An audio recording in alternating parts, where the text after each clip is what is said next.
Gentlemen, let's also talk about the professional costs. Let's talk about what it costs you professionally. Because we talk about men and money and how men are obsessed with the idea of money, which I don't necessarily disagree with. I think all Western civilization is obsessed with money. But with men, the value of who you are and your identity is closely tied to your access to money.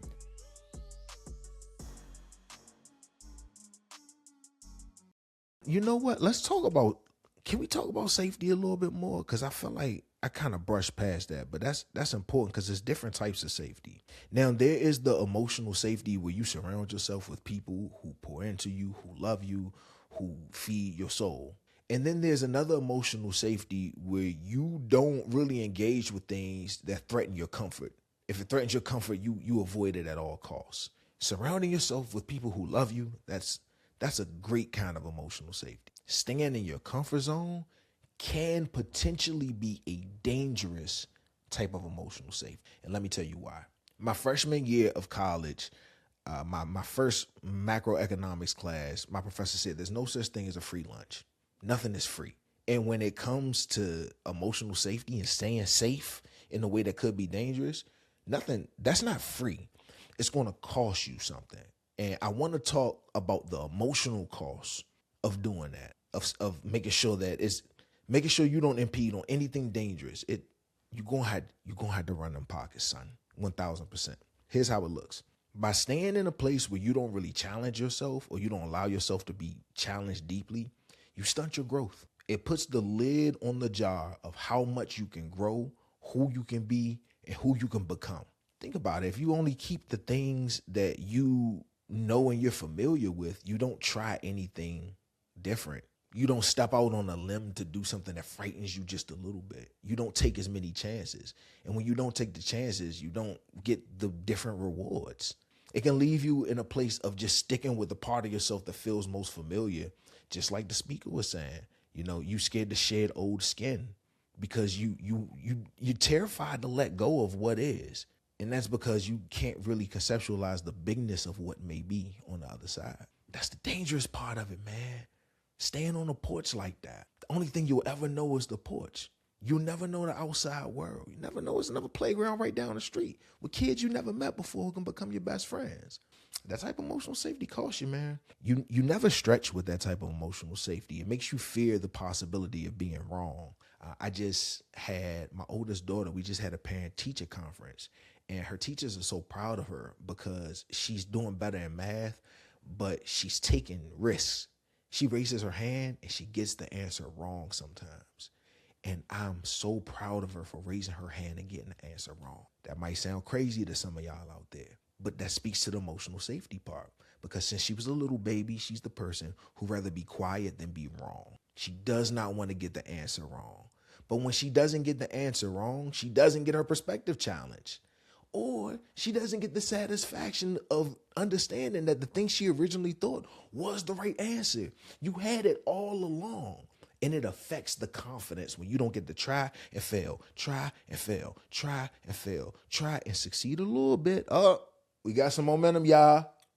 We working with something. Hold up, try and fail. That's okay. I succeeded a little bit. I know I can do it again. Try and succeed more, try and succeed more. That does not come without its regressions. But I say all that to say, if you never step your foot off the square that feels so good, right, warm, and cozy, you never jump into a world of endless possibilities for you. You know how hard the bed is to leave when my alarm clock goes off at 5:30? I be up under the duvet cover. I don't want to move. I be warm, dreaming, snoring, slobbing, being good, feeling great. All type of crushed trails down the side of my lips.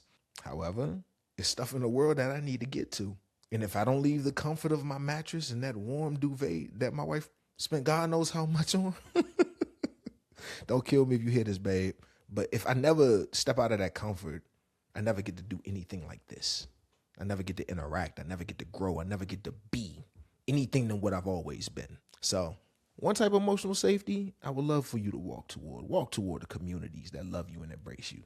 The other type of emotional safety where you don't really, you're not trying new foods in a metaphorical sense.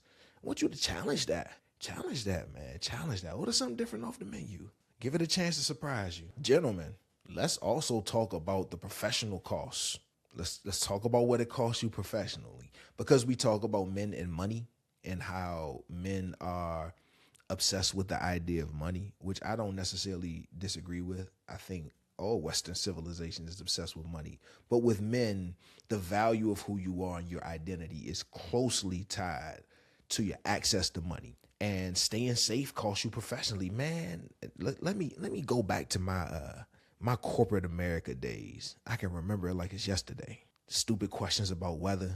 Oh, you see the weather another day? People talking about their kids. You don't care. It's not because you're a bad person. You genuinely have other things to think about. But it costs you professionally.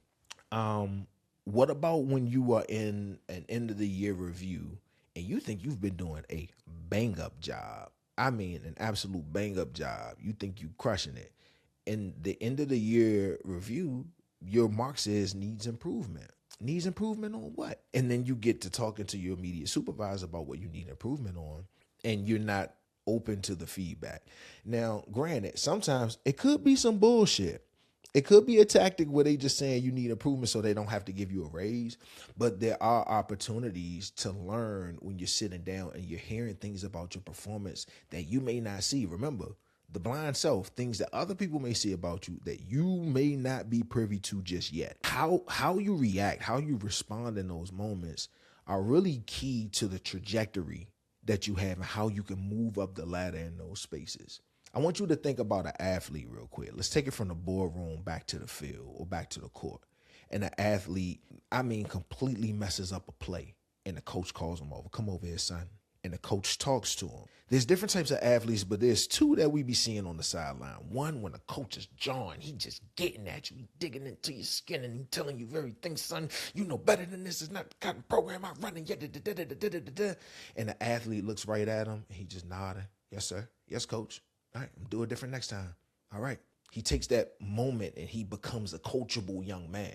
Or he could take the moment, he'd be like, man, you don't know nothing. He go to position coaches and he in the face of the position coaches too. And it's just a lot of testosterone flowing about and this close to fisticuffs. And he takes his helmet and he throws it and it looks like he's throwing away his entire future. Now that's extreme. You're not going to do that in a meeting with your boss. I hate the word boss. You're not going to do that in a meeting with your supervisor. But how you respond to someone telling you that you need improvement may say a lot about how they look at you for a leadership role. If you look at it as some type of admonishment of your character, if you look at it as them trying to degrade you or just beat you up unnecessarily, sometimes that is the case. But in instances where it's not, if you look at it that way and you respond that way, I want you to think about what signals it sends to the person who's giving you that information, who's telling you where you could be better, as opposed to you being curious about what they say. Oh, the mid-year review? Oh, yeah, let's look at that together. If you even become proactive, where do you think I can improve? Because I'm really trying to be the best that I can be at this position. Well, now you're coachable. Now you're the athlete that's nodding and understanding what the coach is saying, who's taking that information that does not feel good. It is not comfortable to hear. You're taking that information, you're processing it, and you're going to apply it to your practice so that you can apply it to your game so that you can do something meaningful with it. Doesn't have to feel good, just has to be useful. Again, I'm not telling you to ignore your feelings, dog. That's not what I'm saying here. I'm not saying ignore them. I'm saying that acknowledge them, but also recognize what else is there and get your hands dirty and utilize them.